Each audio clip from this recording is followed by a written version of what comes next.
What's up, Endgame community? Welcome back. It's great to have you. And if you're new here or if you just started checking us out recently, also great to have you. Hopefully you've hit that subscribe button. If you haven't, do that now. We're going to bring you amazing content all off season to help you get ready for your draft. We're also going to bring you amazing content all season so that after you crush your draft, you can crush your league and take home that championship. But right now it's draft season. It's all about the draft. And that's what we're going to talk about today. I'm going to show you what I think the perfect 10-team draft is in PPR leagues.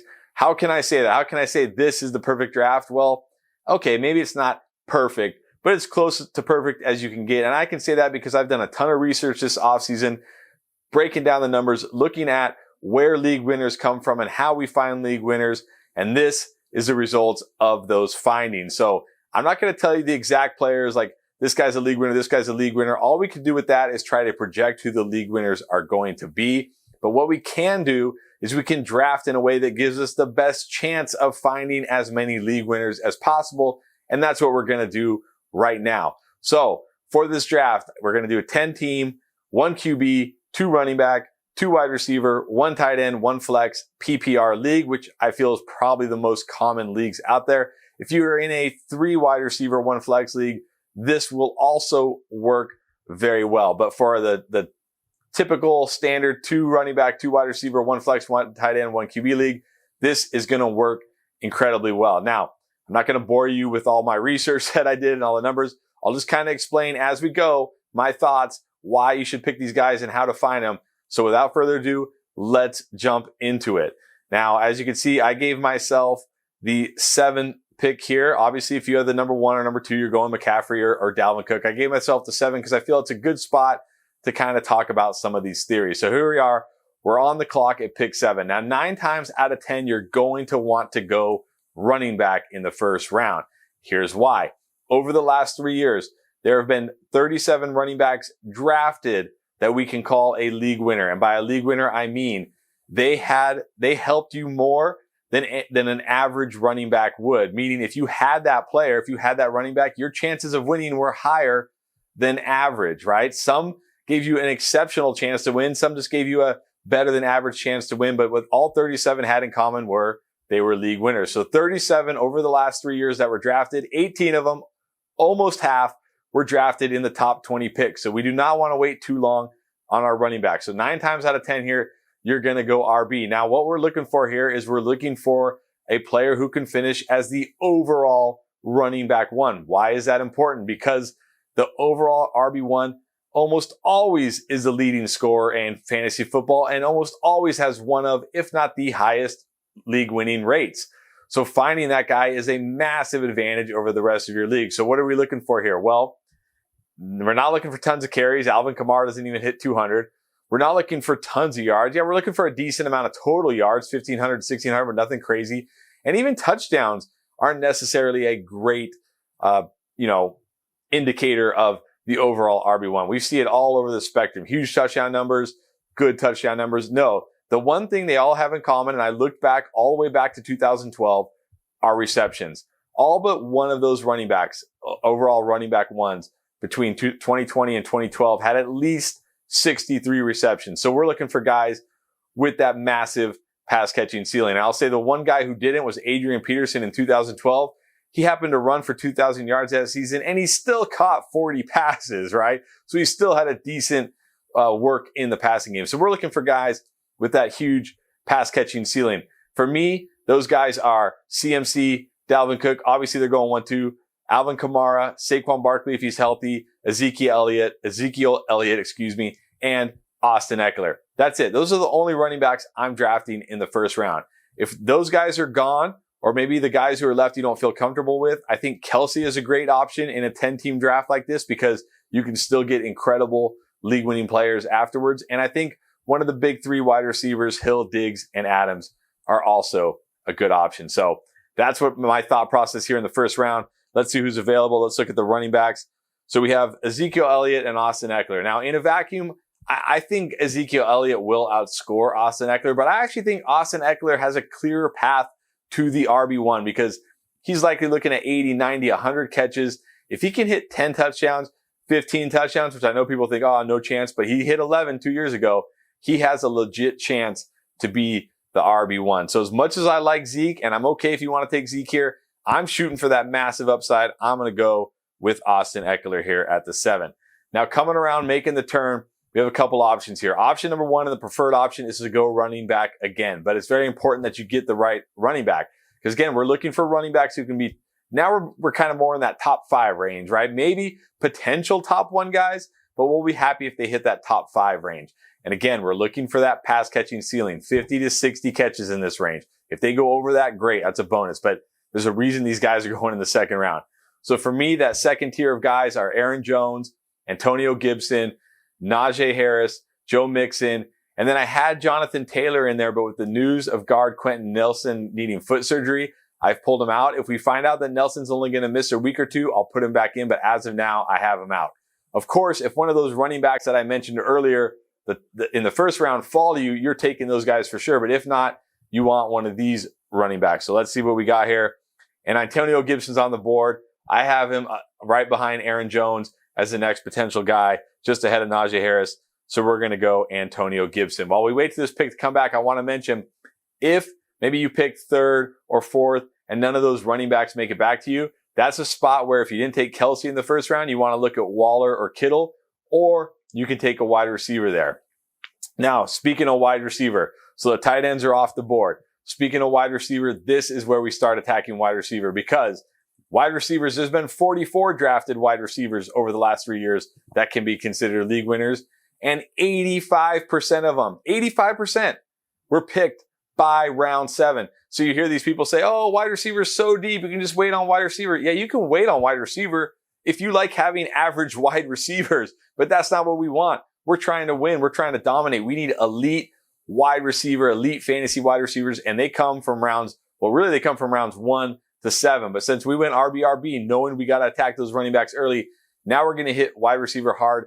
And since Kittle and Waller are off the board, we're going to hit wide receiver from now until round 7. That's right. We're going to go wide receiver from now until round 7. You don't need a quarterback yet.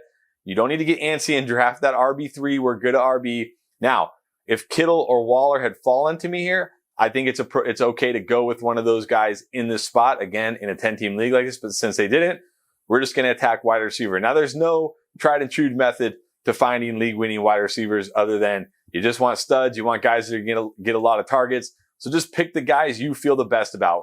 And the reason we're going to attack it for the next 5 rounds is we want to hit at least 2 of these guys we want to be league winners, right? And if better yet would be 3, 4, or 5, of course, would be ideal. But that gives us at least 2 league winners in our wide receiver slots. And if possible, having a league winner in our flex slot. And now it's game over. So let's jump into it. Flip over to the wide receiver tab. I mean, obviously Calvin Ridley, that's an easy pick here in the 3rd round. So we're going to go with Calvin Ridley. And like I said, we're just going to continue with this wide receiver run, picking the best wide receiver on the board. Would have been really nice if Terry McLaurin fell there, but I'm okay with Mike Evans as my wide receiver 2, especially with Ridley as my 1. And again, for 3 more rounds, don't worry about, oh my God, Josh Allen and Lamar Jackson went. It's fine. We'll get to QBs in a second here. We're just going to continue with these wide receivers. I have Woods a little bit ahead of Kupp, but if you like Kupp, that's fine too. I'm going to go Robert Woods. I have him just slightly ahead of Kupp. And if Kupp falls to us here, I will gladly take Cooper Kupp. I'll gladly have both Rams receivers. We get sniped on Kupp. Deontay Johnson. I love Deontay Johnson this year. If you watched our league-winning wide receiver videos, you'll understand why. So grabbing him as our 4th wide receiver is awesome. I mean, any of these 4 guys could literally be league winners this year. And now we're going to grab one more wide receiver. I'm going to go, I know the sleeper ADP is a little messed up. If you like one of these guys, take them. I'm not here to tell you which players to take. I don't have a crystal ball. I really like Courtland Sutton. I think Courtland Sutton as our wide receiver 5 is just great value. Okay, so now we've hit our wide receivers. We hopefully have at least 2 league-winning wide receivers at minimum. Best case 3, 4, maybe even 5. And if we do, we're going to thrash our entire league. Obviously, we have 2 potential league-winning running backs as well right now. We're in a great spot. Now it's time to hit the QB. And the reason why we wait here is because everybody wants to get their early QB. But if, again, you look over the last 3 years, league-winning QBs aren't drafted early. They're drafted in the middle more of the middle rounds, not so much late, but more of the middle rounds, like those 8 to 11, 12 rounds. So I think this is the perfect time in a 10-team league to take your quarterback. You want a top 10 quarterback, obviously. It's a 10-team league. You don't want to wait till the last minute and have like the QB 15. Now, when we look at the quarterbacks here again, this comes down to your preference. I really like Jalen Hurts. I think Aaron Rodgers is a great pick too. I think Matthew Stafford, I think he's still on the board here. Let me see, Matthew Stafford. Yeah, Matthew Stafford's still on the board. I think he's a great pick. Tom Brady, they're all great picks. I think any of these guys can finish top 10. The reason I like Jalen Hurts is because of that rushing upside, but I get it. You might think he's too risky. That's fine. Take Aaron Rodgers. Take Matthew Stafford. Take Tom Brady. Just take a top 10 quarterback that you feel has a ton of upside, which all those guys do. So I'm going to take Jalen Hurts, but again, don't feel like you have to take Jalen Hurts. I'm not saying Jalen Hurts is a for sure league winner. I'm not saying any of these guys are. I'm just giving you the blueprint foundation to crush your draft. So I'm going to go Jalen Hurts here, but if you want Aaron Rodgers or Stafford or somebody like that, that's fine. I just prefer those rushing quarterbacks. Now, we haven't drafted our tight end yet. I think getting that starting lineup locked up in a 10-team league is really important because it's a shallow league. There's going to be lots of guys on the waiver wire. The bench is not quite as important as in a deeper league. So let's hit that tight end.